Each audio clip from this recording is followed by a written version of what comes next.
The gods, your fathers, survived in the 500 BCs. We are going to create the National Sovereign Wealth Fund. This is the new IMF. Well, at this very point, Ghana is going to help me launch the new IMF because verbally it said, but physically and mentally, we are about to implement it. This pillar is a new policy and it would distract, disrupt, and dissolve. But eventually, it will rebuild our heritage value. In the past, our minerals have been extracted and exported for pennies. We're ending it.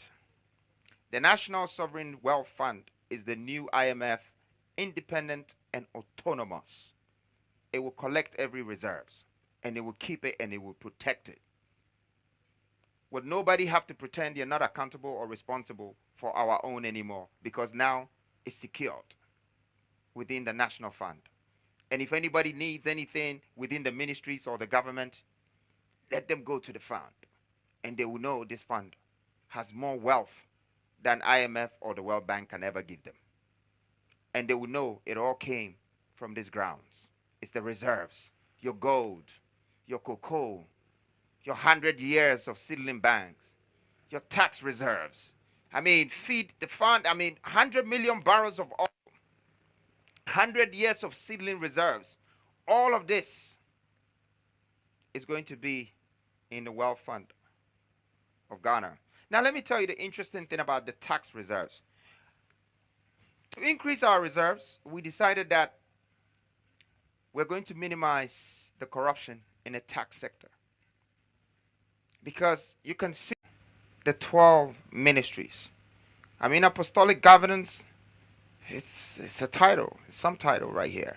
But it's the 12 ministries. They say less is more. Our government will be the leanest, most efficient in the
ownership and control. We need this. We need ownership and control. We have to own the academies, own the music catalogs, and own the distribution power. How are we going to do this? Let's start by the sports. I mean, first of all, everybody watches football from outside every day, and they actually depend on it. But hey, we can invest in the sports sector, basketball, lawn tennis, and boxing, and etc. Well, this is our plan.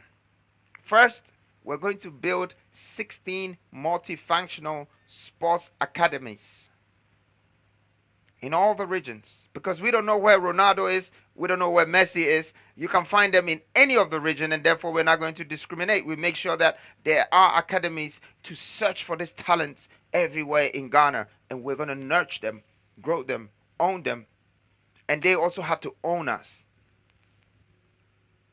Now, what happens when we build these multifunctional sports academies? You see, it attracts something. It attracts educational investors where they come to yourself to the academies.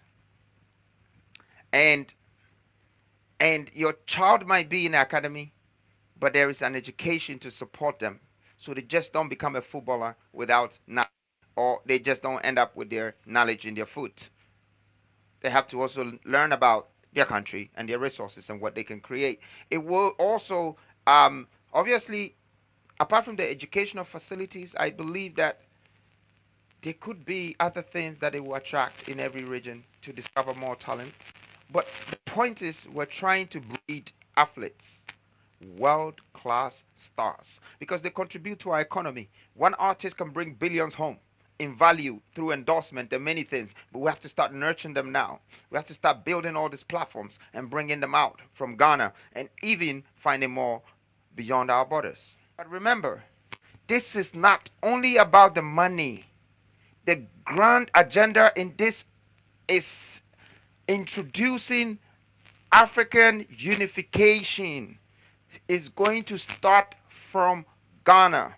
We would be the first people to start the project USA, United States of Africa, by people joining us, and we welcoming them through our borders, but also they will be investing on our lands. See, we're about to initiate a borderless continent. And trade will come through. Investment will come through. Our neighboring countries will join us. We're about to join hands. We're about to have an entangled economy that cannot be broken anymore, that cannot be separated anymore. See, we have been regionally separated by borders, and internally, we have been separated by tribes.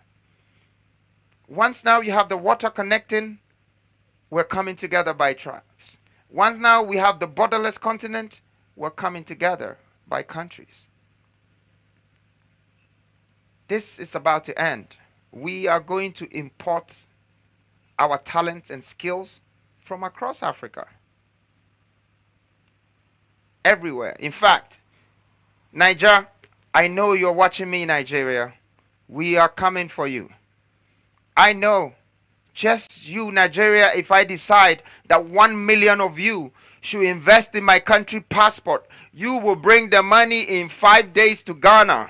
You would give us 50 billion more. And I promise you, we will trade with you. All for logistics. The railway network is part of our vision.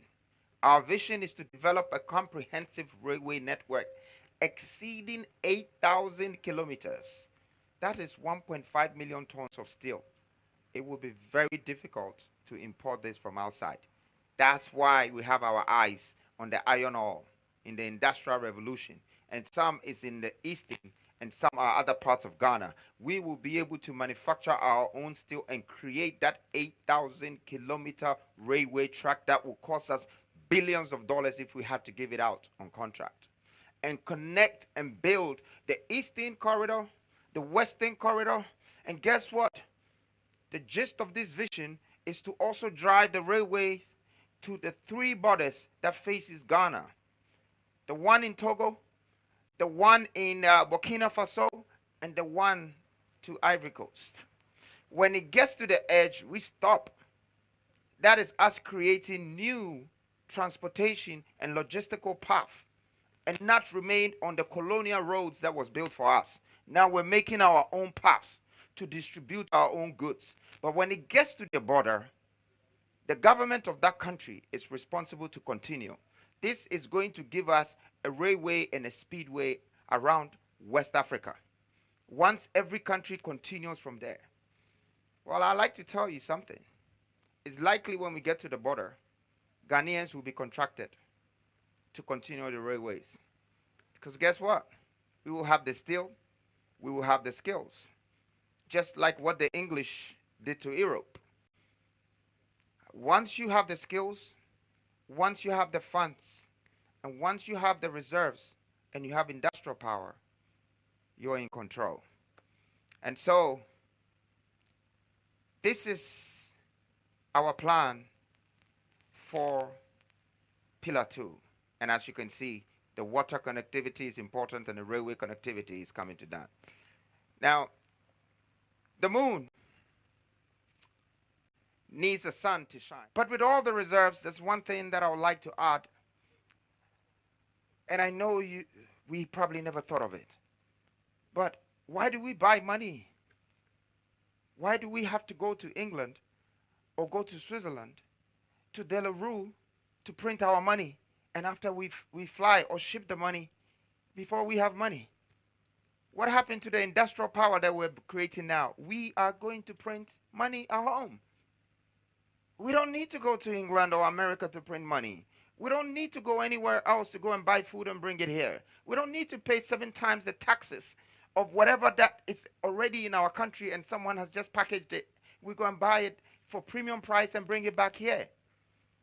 That stops because we are going to create it here. Now that we have more reserves, and have even cash reserves, what is next? Fellow Ghanaians, I like to say this. Pillar 5, because we didn't even build the machine. Today, the New Falls have decided to build the right machine for pushing the Publishing Act that protects the IP of our content creators. I mean, you're talking from bloggers to influencers to YouTubers, authors, painters, musicians, music softwares and filmmakers and software licenses, all of this. We have to protect it. We have to claim the royalties. And we have to make sure that it's circulating in our economy because they're part of us. You know, to allow artists to hold on to their catalogs such that they're not sold for patents. That's one. 2, we need to build a world-class studio. Ghana is the black star of Africa. This studio needs to be in Ghana. We need to build that studio. But with all the reserves, there's one thing that I would like to add. And I know we probably never thought of it. But why do we buy money? Why do we have to go to England or go to Switzerland, to Delarue, to print our money? And after we fly or ship the money, before we have money? What happened to the industrial power that we're creating now? We are going to print money at home. We don't need to go to England or America to print money. We don't need to go anywhere else to go and buy food and bring it here. We don't need to pay 7 times the taxes of whatever that is already in our country and someone has just packaged it. We go and buy it for premium price and bring it back here. That stops because we are going to create it here. Now that we have more reserves, and have even cash reserves, what is next? Fellow Ghanaians, I like to say this. Pillar 5, it's